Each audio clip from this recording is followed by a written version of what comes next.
It's your responsibility to protect your heart and say, no, I can't let you close to my heart right now.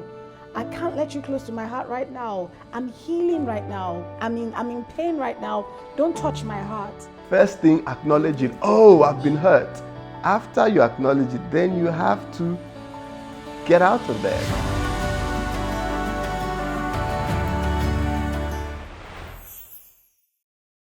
Hey. Papa, you alright? I do. I'm just reading this message from... Yeah. I don't to make me seize your phone again. No. Just going through stuff. Heartbreak.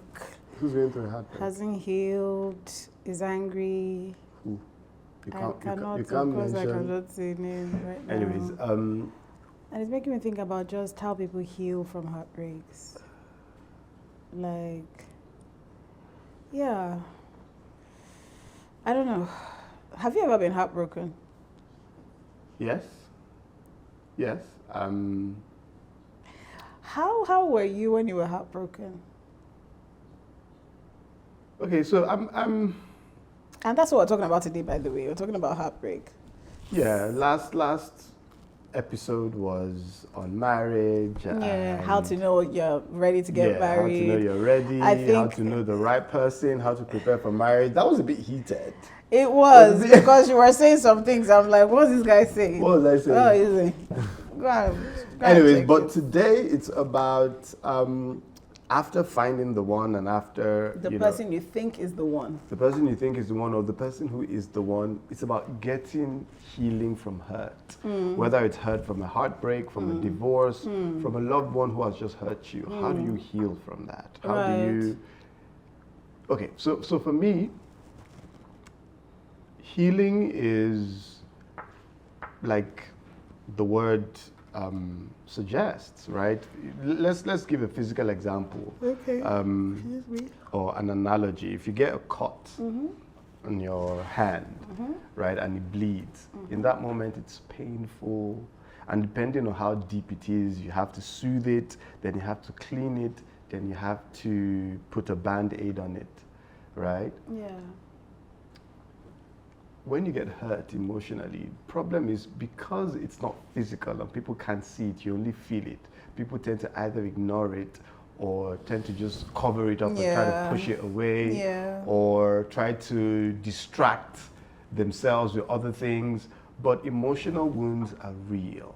If you get heartbroken, you're hurt emotionally. If you're going through a divorce, if you're going through a breakup, even friendship breakup is a thing, you know, and it shouldn't be ignored. It's something that people must pay attention to, you know, and depending on how you handle it, you know, it would determine if you recover well from it or if you're damaged by it. Because sometimes you get a scar, and depending on how you treat it, it can either form a keloid or it can give you a scar that would disfigure your face, or it would just fester. You know, there are wounds that, true fact, when I was in secondary school, I had this wound on my leg, like the base of my leg, just before my foot, right? Yeah. I think it was my left leg, just before my foot. I had bruised my leg. I think I fell into a gutter or something and bruised just the base of my leg. Yeah. And I had it in school.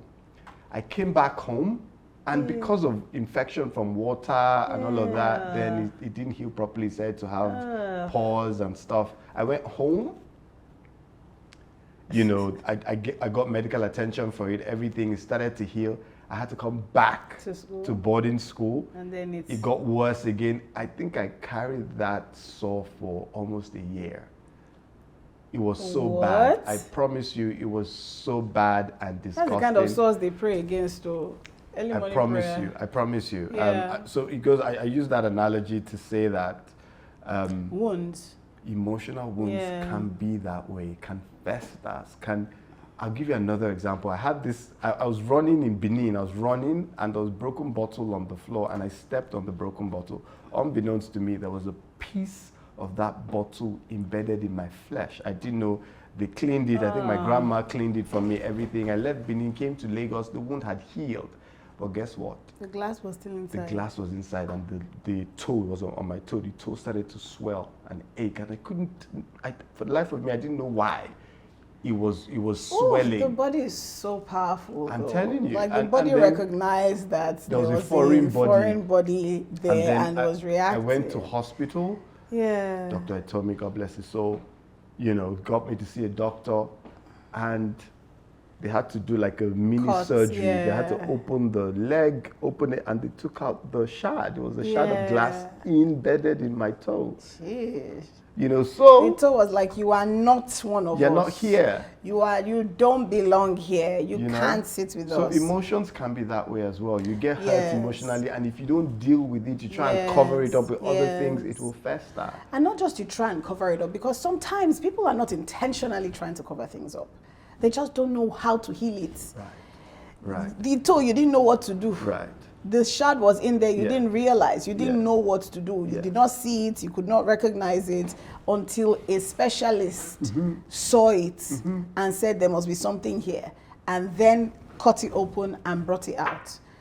So sometimes people don't know that they are hurt. Or they know they are hurt, but they don't know how to heal, how to get over it. How to get over it, how to process it. They don't know. You know how sometimes our country is blessed. I love Nigeria.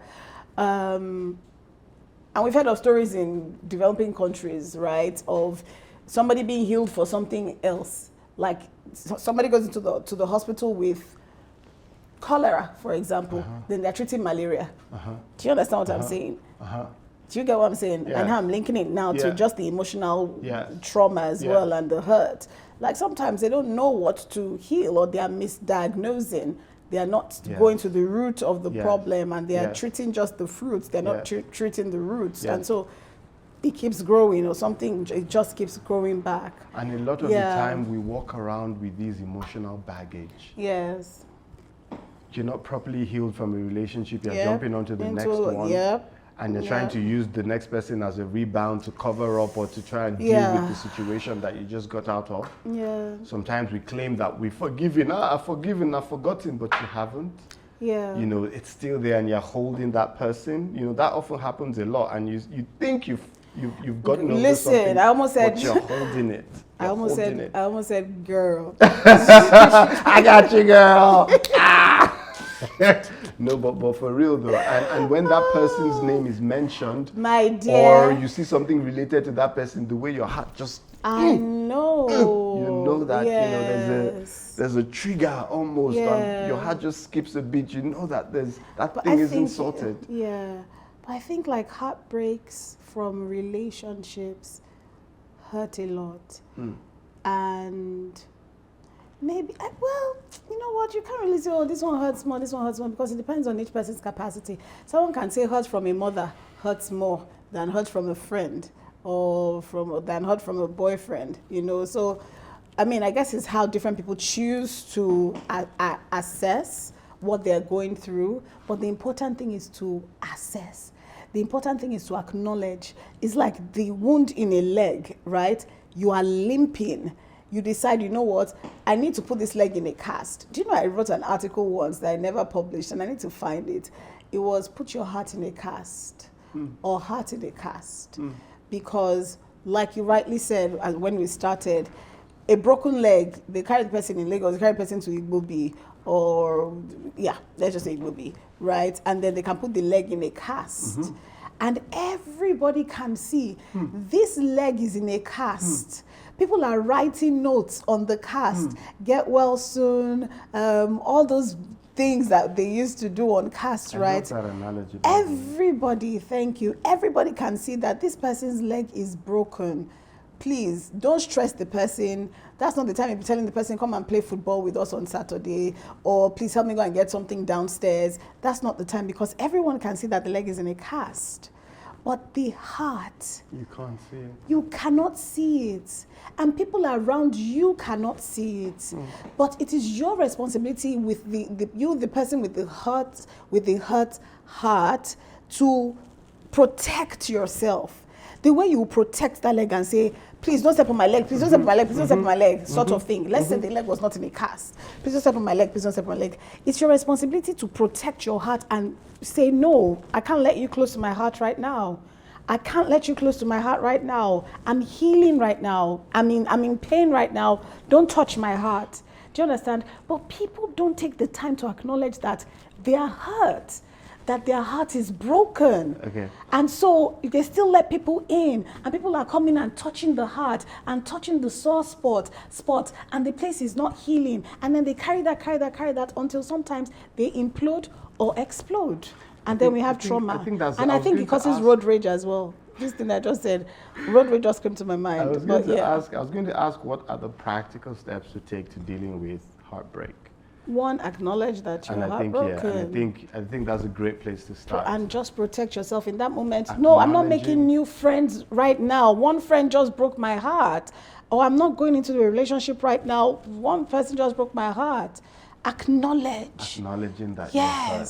Acknowledging that you're hurt. Yes. Because especially for guys, because guys tend to be macho and toxic masculinity and odeshi, I don't feel I'm joy, like I'm good, I'm all right. That's the most said word. I'm okay, I'm fine. How are you? I'm okay. I did. Everybody, I'm all right. I'm all right. I'm not dead. But sometimes. Okay. I like that song. All right. Who sang that song? I don't know. You know the song, don't act like that. All right, okay. And okay. Who sang it now? Is it Olamide? No. Who sang it? I know I can say the first. Momodu Omodu. Odumodu. Odumodu. Okay, sorry. Thanks, guys. Okay. All right. Sorry. So it's important. I lost my train of. Sorry. You were saying that guys are always like, all right. Especially. Okay. Especially for guys. Guys always have a way of trying to be strong and try to stay, well put together and all of that. But I think it's a great place to start. If you're not okay, you're not okay. Yes. You're not okay. Acknowledge that you're hurting. I agree. And then I would say step 2. You know me, I've been on this journey of mind healing, and because it's body, soul, spirit, right? If your spirit is broken, you go to the creator of your spirit, you go to God. Can I get you a drink? I think I want water, please. Yeah. Well, I'm listening to you. Yeah. People, if your body is broken, you go to the hospital. If your spirit is broken, you go to church. That soul. People don't realize the importance of getting a specialist. People don't realize the importance of talking to a therapist, a psychologist, a mind healer. I remember there was somebody who called herself a mind healer or something, and I think she got some flack. They were like, hey, which one is mind healer? Thank you for the water. Which one is mind healer? All of that. But if there's somebody to fix your body, there's definitely somebody to fix your mind. And so I think the second step really is seeking help. It's not hiding. Now, you may not know who to go to, but speak out. Speak out. Don't hide. Don't hide when you're going through stuff, right? Don't try to protect it, because that's what makes wounds fester. When you're trying to cover it, I don't want anybody to see. Until your mother will shout, my friend, bring that leg. What happened to you? You're probably upset that mom is going to shout that I hurt myself. And mom is just worried that, please, I don't want anybody having to amputate my son's leg or my daughter's leg or whatever it is. So it really is about just acknowledging and then exposing it to the right people. The prayer now is that you have the right people. Right, because that you have the right because people. When you get hurt physically, you know who to go to. First of all, when you get the hurt, you immediately have to acknowledge that I've been hurt, right? Then, before you even get help, I think to throw in something there, if we were to mirror physical hurt and emotional hurt, is to get away first from that place. Exactly. Maybe you're walking and you're stepping on broken or you're glass, playing football and you twist your ankle. First thing, acknowledge it. Oh, I've been hurt. After you acknowledge it, then you have to get out of there. Get out of the pitch, get out of the gym, get out of the broken place where there are broken glasses. One toxic trait I had was I will still stay there. You still stay there. people will be talking anyhow, people will be mean, people will be off, people will be just rude and just like trying to bring me down. Yeah. And I will still stay there for different reasons. One, God said we should forgive and forget. Do you understand? Or two, but I really like this person. I don't want to be away from this person. It's okay. I'll figure it out. We'll figure it out. That was a major toxic trait for me. I would stay in the zone of abuse, right, and deal with it because God or because love, or for whatever reason. And I think there are a lot of people like that. I think that is a toxic trait that a lot of people have. If you've been heartbroken, if you've been hurt, stand up, carry your load, and just separate yourself first from the situation. And if you're in a marriage, and you get hurt by someone in the marriage, I think how that applies in your case, in the person's case, is you might want to just move to a different space. Like we're talking now, you hurt me, I feel really upset. I might want to just step to the living area and acknowledge just to sit your down. Hurt. Yeah, just to sit down and just take stock of what just happened. I want to go to the room, be by myself, and just like reflect on why I'm feeling the way I'm feeling. Why am I hurting? So it's great that you just separate yourself from the cause of the injury in the first place, right? And then get help. But even before or while you're getting help, I think it's important to also try and take stock, right? So because when you go to the doctor will say, what are the symptoms or what happened? So you need to identify, because sometimes people are so traumatized that they can't take stock. Like, for example, you get into an accident and you black out, or you just run. There's some people that out of shock they will just stand up and start and running. then the doctor will be like, so what happened after the accident? They're like, I don't know, I just ran. But if you can, I think it's important to be able to take stock, know exactly what happened. So you can articulate it to this. For example, if you get a shrink, I said shrink, what's the word?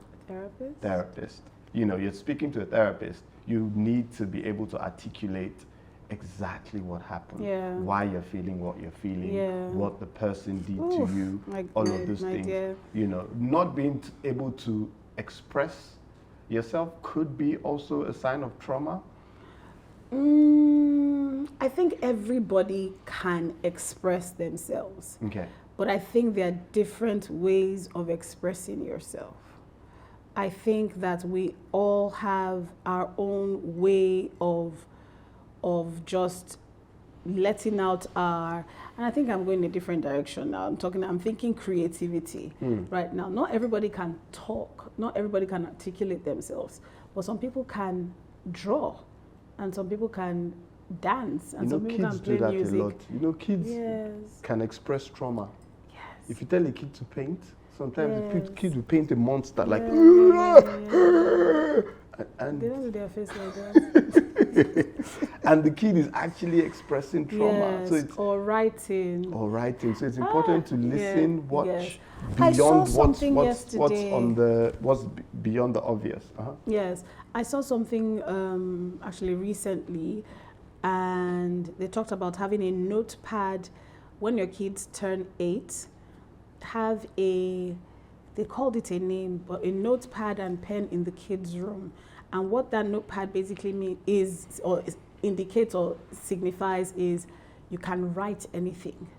Okay, so if you think you're in trouble, you think something's like this notepad, you can write anything you want to write on this notepad and bring it to me. If I ever see, and this is as the parent, if I see anything written on the notepad, I will not be angry. So this is like a safe notepad. It's a safe space for you to articulate yourself. And I remember one time when Rere was a bit naughty with her brother, and I was upset, and I was in the room, and she wrote me a letter. She came, she knocked on the door, and she said, I'm passing paper and pencil under the door. Please read it and write something back to me. She said that? She did you tell her to do that?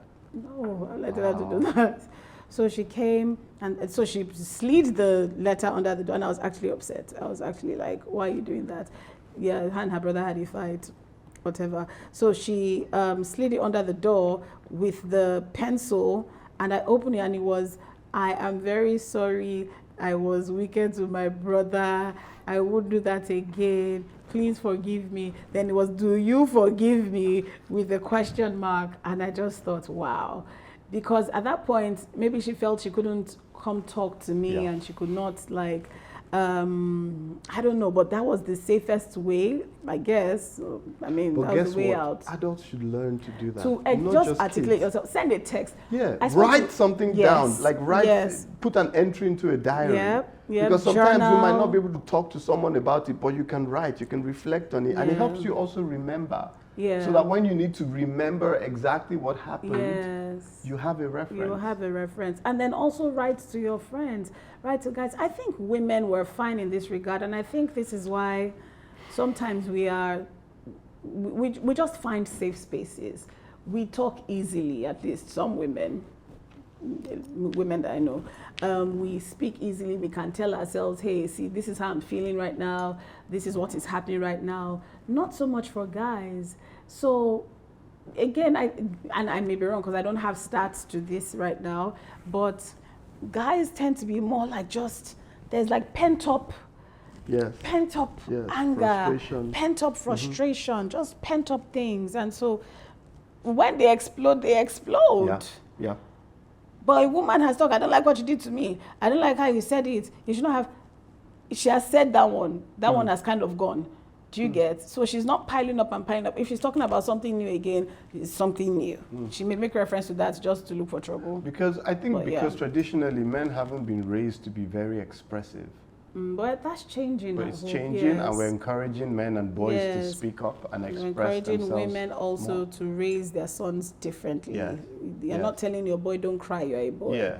We're not telling him that.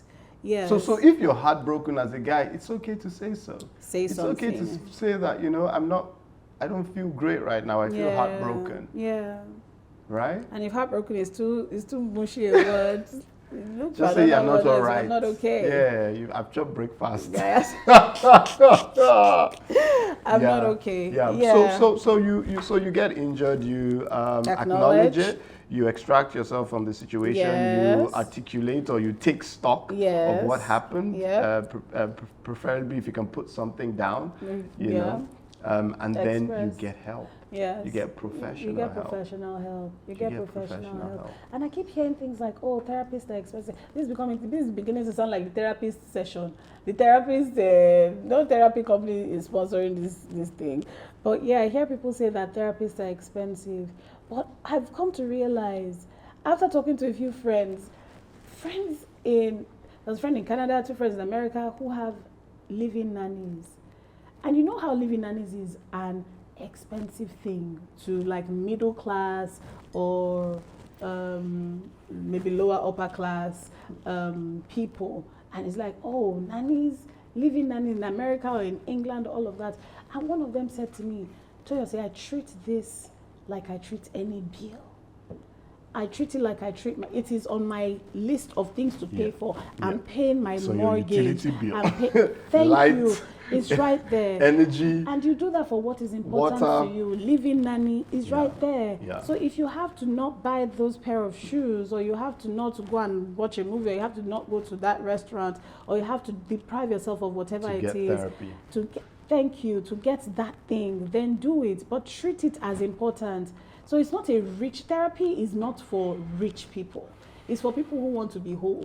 It's people who have identified that there is a brokenness. And I feel like if you need to go to school because you need an education and you need to go to church because you need spiritual upliftment, I feel like you can see a therapist if you recognize that you need some mental assistance, or you need to deal with some mental issues that you're having. And I really like, and I really like that in our world today, especially in Nigeria, we are becoming aware of this fact. Everywhere I go, you hear people talking about, mental health for men, mental health for women, and it's not just something you watch in the movies. It's here and now. It's a thing that is within our consciousness, our purview. You know, we're talking about it. We're aware. We have friends who are therapists. We've gone through therapy ourselves. How was it? You made me go through therapy, and I thank you for that. all the good things to you, babe. Really? Yes. You say that? You've obtained favor from the Lord. Kabosh. Yeah, you made me do therapy, and it was great because, you know, I'm a boy now. I didn't think like I didn't think that I needed therapy. Yeah. I'm like, what is this? You know, but.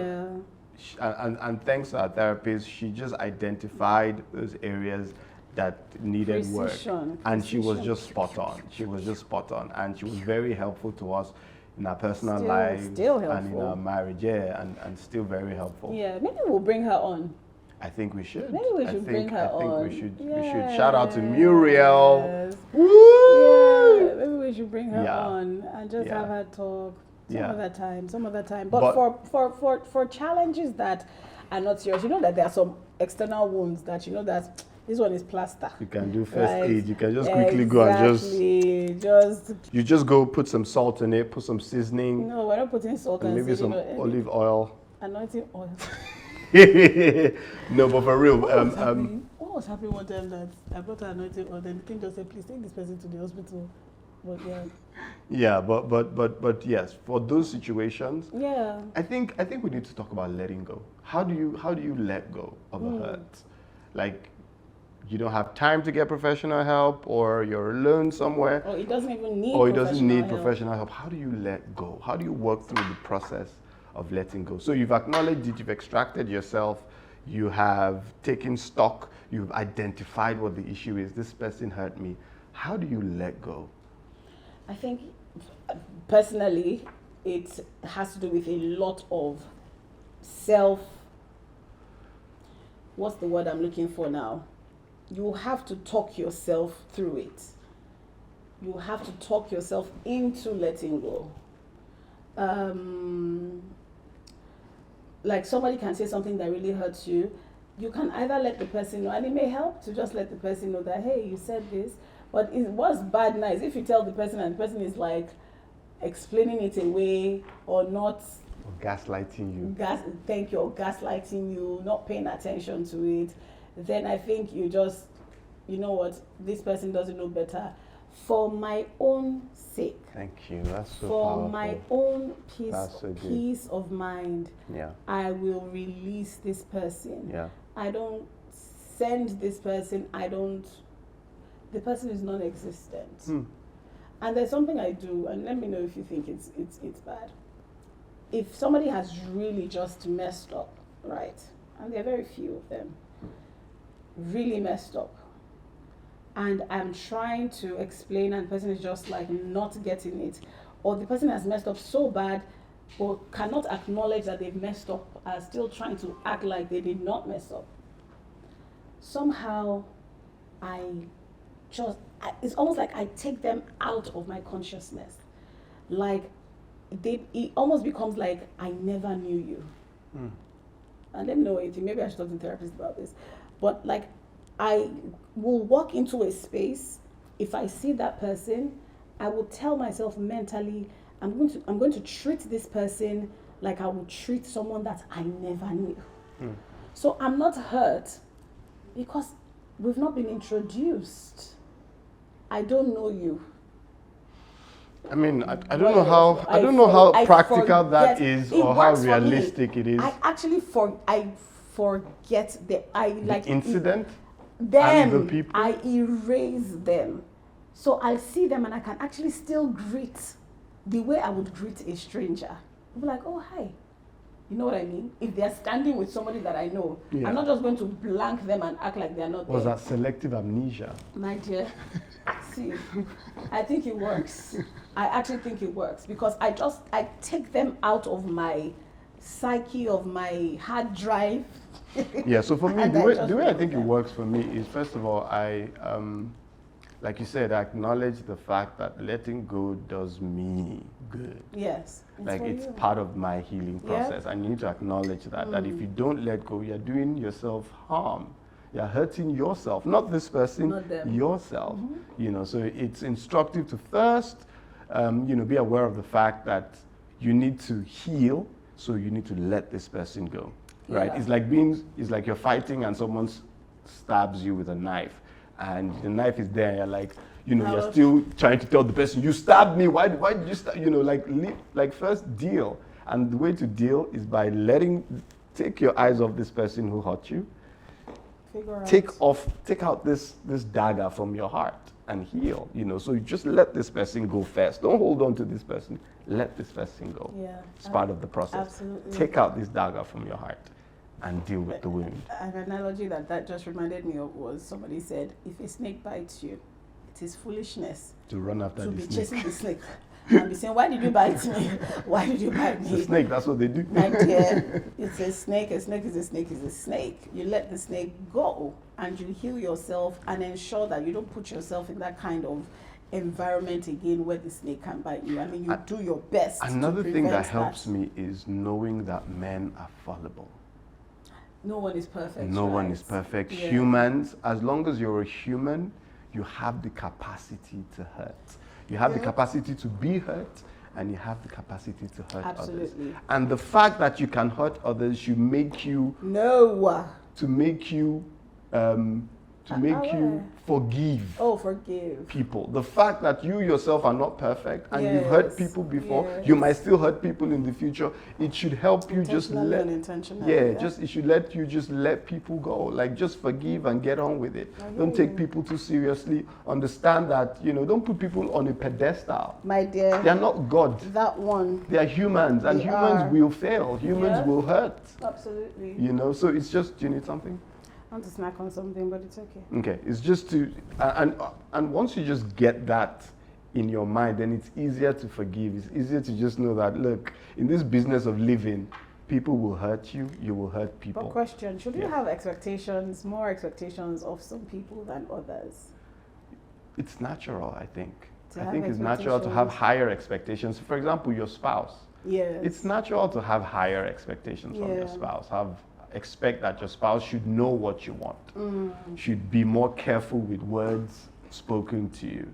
So it becomes even a greater problem when such a person that you have high hopes for, high expectations of, hurts you. Do you have to communicate all expectations? Do you have to be like, I think so. We're married, I think you shouldn't hurt me? Well, not in those exact words, but I think you should communicate what you expect the other person to, the way you expect the other person to be around you. I think you should. Yeah. You know, if not, it would be an assumption that the person knows how to treat you. Yeah. Right? We're not mind readers. No, we're not mind readers. Always mind readers. We're never mind readers. I can read your mind. What am I thinking of now? Sometimes. What am I thinking of now? About what I do. No, that's not what I'm thinking of. That's what you're thinking. I can't say what I'm thinking of, but that was what I'm thinking. Please, I need to snack on something. Okay, is there a snack there? That's a good question. But yeah, so can people, I mean, do you ever really fully heal? Do you ever really fully heal completely? I mean, I think there's some injuries that you heal completely from, and there's no trace. No, sometimes there's no trace of it at all. Like your body regenerates, right? So I think there's some mind wounds, some mental wounds where, you know, you can just heal so perfectly that there's no trace ever of having that injury. However, there's some others that will leave a scar. How do you know when you're fully healed emotionally? When you can just move on from it. You think of that person and you don't feel any sort People of like me who have removed the person completely from their... that's the thing. So I don't know if that's healing or that's a coping mechanism. I can't really tell. But if you've healed from it, I think you'd see the person and everything would be just fine. You know what also helps me heal? What? From heartbreaks, from just things is... And especially from those who did it intentionally. Hey. Sorry.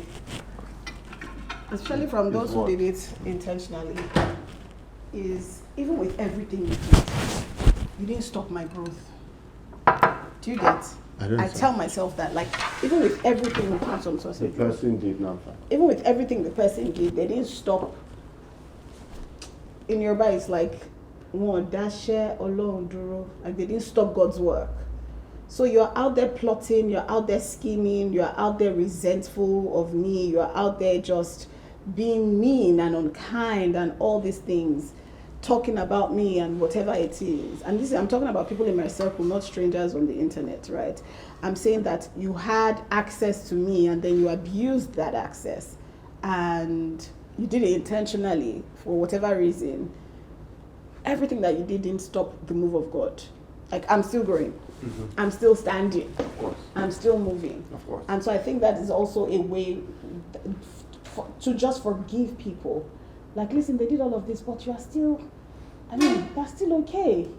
And also, it also helps to understand that many times people hurt people because they themselves have been hurt. Yeah, and they haven't. Yeah, and they haven't recovered from it. Yes. You know, so many times I'm just, and the way I also deal is I'm just like, yeah, like if you knew better, you wouldn't. You do better. You would do better, exactly. So it's not. I just recognize that hurt in the people, and I'm just like, you know, I wish I could pray for you. You know, right now I wish, you know. Do you want to pray for someone that is going through pain right now? Like right now? Like right now, why not? Like, do you know anyone that we can pray for? No, pray for people watching. Like generally? Mm-hmm. Maybe you should. I'd rather if it was specific. I'd rather if it was a specific person, I'd pray for the person. Man of God, release the anointing. If it was a specific person, release the anointing. Anyways, yeah. So, yeah. We'll pray in the caption. Yeah, so I think and a lot of us have been hurt before, you know, a lot of us are going through hurt. And a lot of us will go through hurt. Hey God, I don't want to deal with hurt again. Yeah. I feel like I think it's part of the process. No.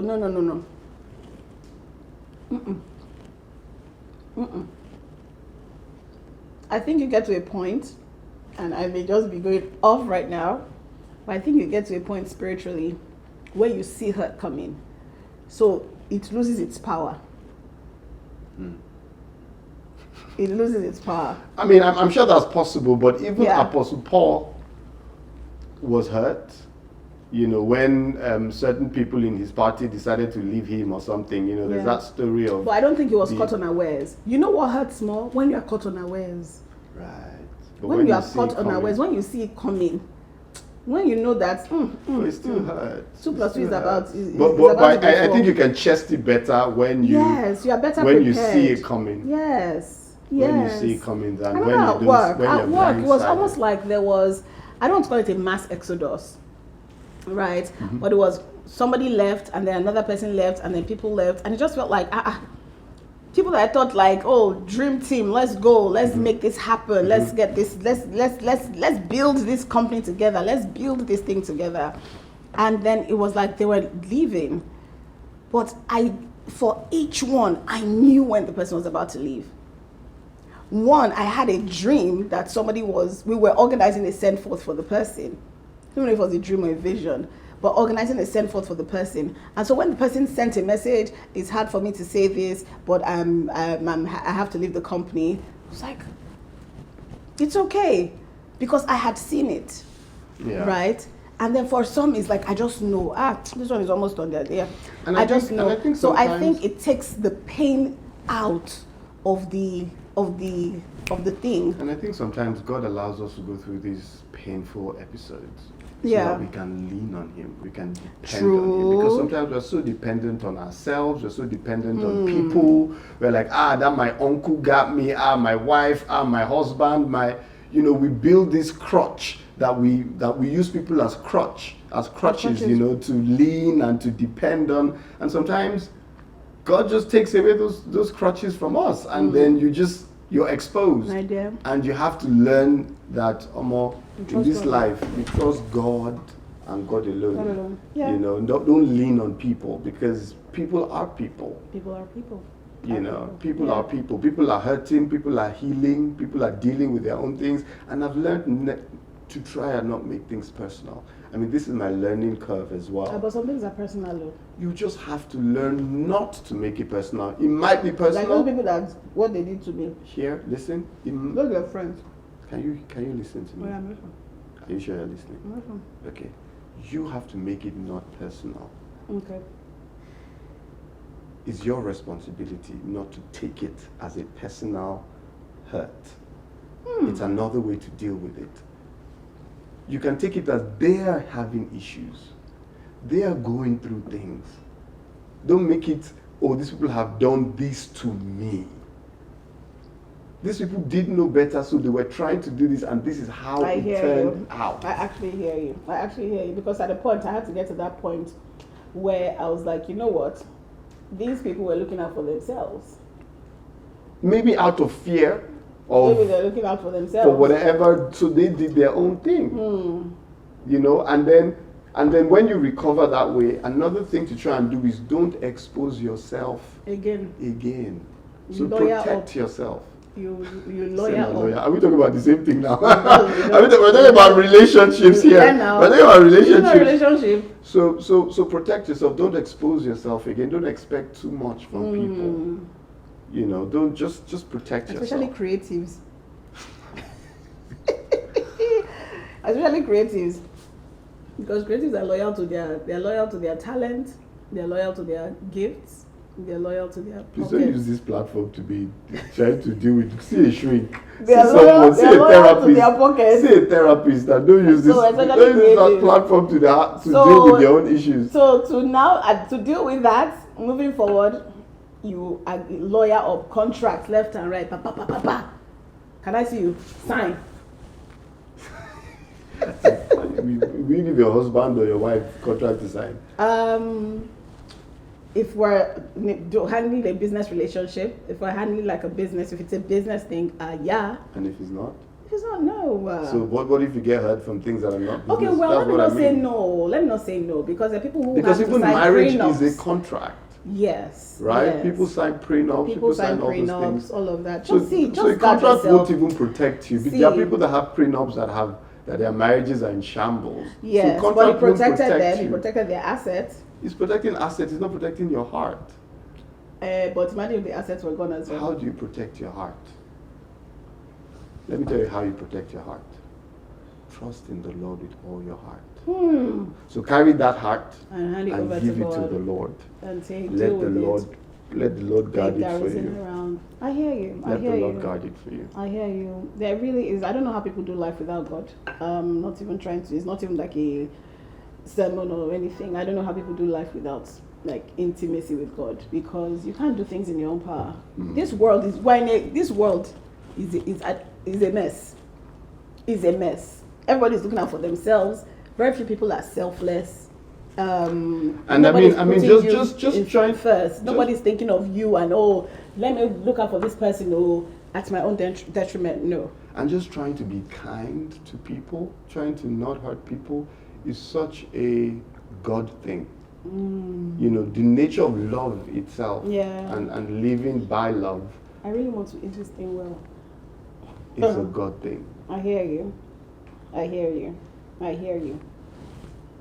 think that's a great place to end. I think it is. So you want to round up? Okay, well, yeah. I think heartbreaks are inevitable.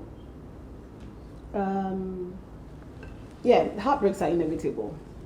And it's important that you acknowledge the heartbreaks. Like, don't go through life like, I'm good, I'm fine, bulletproof, nothing can touch me. No, things can touch you. And for some people, things have touched you. And you are most likely leading on people who love you because you've not dealt with the trauma, you've not dealt with the baggage. Deal with it so that the next set of people that you meet will not suffer and go through the horrible experiences that the other people went through. And it's okay if a batch of people leave, it's fine.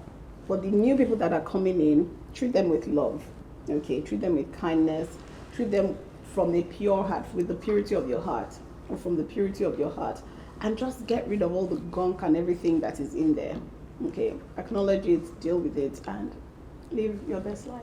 And can I add that it's okay to feel? guys, it's okay to feel. Absolutely. It just shows that you're living. Yeah. If you're not feeling, then you're probably dead. Yeah. So if you feel, it's fine. It's a good sign. Then from feeling the pain, when what you feel is pain, acknowledge it. Yeah. Embrace it. Get away from it. Take account and get help. Yeah, and talk to your wives. Don't talk to people outside. Talk to your wives. Don't talk to side chicks. Talk to your wives. And wives, listen. Listen and be safe spaces. I don't know what you're doing right now, but be safe spaces for your husband. Because that's another thing that I've heard about. Like, some guys talk to their wives and the wives are not receptive, or they start shouting. The guy will come home and say, oh, I think this girl is trying to talk to me or step up to me, all of that. What did you do? Yeah. And what did you say? Yeah, so when she said that, what did you say? And Yeah. what did you do? No, listen. Let me see her picture. Let me see her picture first. Let's go to her Instagram together. Let's look at her picture together. And she's fine, no? It's okay. So, and then have a conversation. Don't be closed-minded. Don't be closed-minded. Be safe spaces. Husband, be safe spaces to your wives. Wives, be safe spaces to your husband. And I really want to eat this sausage roll in peace. Bye, everyone.